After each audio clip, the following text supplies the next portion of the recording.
Depuis le 12 mars 2021, la Guinée, à l'instar des autres pays du monde, a utilisé plusieurs stratégies pour le contrôle de la pandémie de la COVID-19 dans le pays.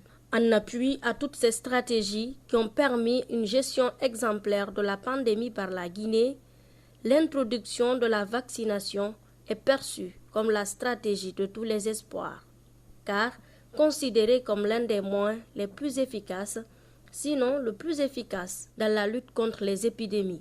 Suite au développement de plusieurs vaccins contre la COVID-19, la République de Guinée, à travers le ministère de la Santé, a enregistré 6 vaccins candidats, à savoir le Sputnik V, le Sinopharm, le Sinovac, l'AstraZeneca, le Pfizer et le Johnson & Johnson.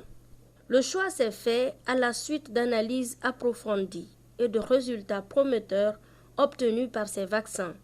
La stratégie utilisée par la Guinée et ses partenaires est celle ciblée avec des groupes spécifiques à risque de la pandémie. Ainsi, pour l'administration de chacun des types de vaccins en cours d'utilisation pour le moment dans le pays, les âges suivants ont été retenus. Le Sputnik V et le Sinovac pour tous les âges, le Sinopharm pour les 18 à 55 ans, l'AstraZeneca pour les 55 ans et plus. Avant l'opération de l'administration du vaccin, il est important de porter correctement les épis et de se désinfecter systématiquement les mains. Pour le vaccin Sputnik V, il est recommandé avant de démarrer l'injection de sortir la solution du milieu frigorifique pour être maintenu à la température ambiante jusqu'à sa décongélation complète pendant 30 minutes au plus avant d'administrer le produit. Il faut le mélanger en agitant doucement son flacon. Quant aux autres vaccins, la température de conservation varie selon chaque type. À son arrivée, le client se présente à l'équipe de vaccination. Il doit faire le circuit des différentes étapes existantes au niveau du site de vaccination. Tout d'abord, chez l'assistant social, il passe un entretien pour avoir des informations nécessaires sur la vaccination et l'importance de se faire vacciner contre la COVID-19, mais aussi les informations concernant les comorbidités.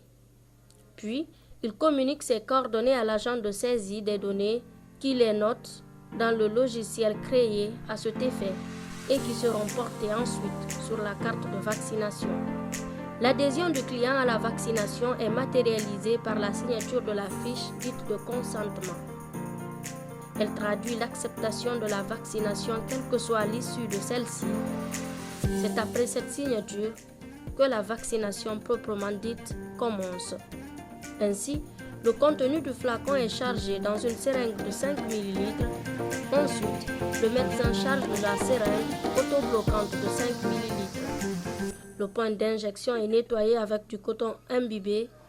Le vaccin est enfin administré par injection tout en appuyant le piston jusqu'au fond.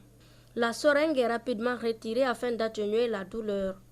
Il revient en deuxième lieu à l'équipe médicale de remercier le client pour sa décision de se faire vacciner. Il est aussi sensibilisé sur la conduite à tenir en cas de manifestation due à l'injection MAPI, mais aussi sur la période réglementaire entre la prise des 2 doses qui varie entre 21 jours et 3 mois.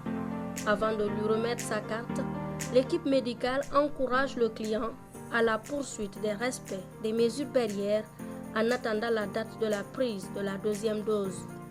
Avant de le libérer, le client est d'abord soumis à une observation de 30 minutes sur le site de vaccination, ceci pour parer à toute éventualité.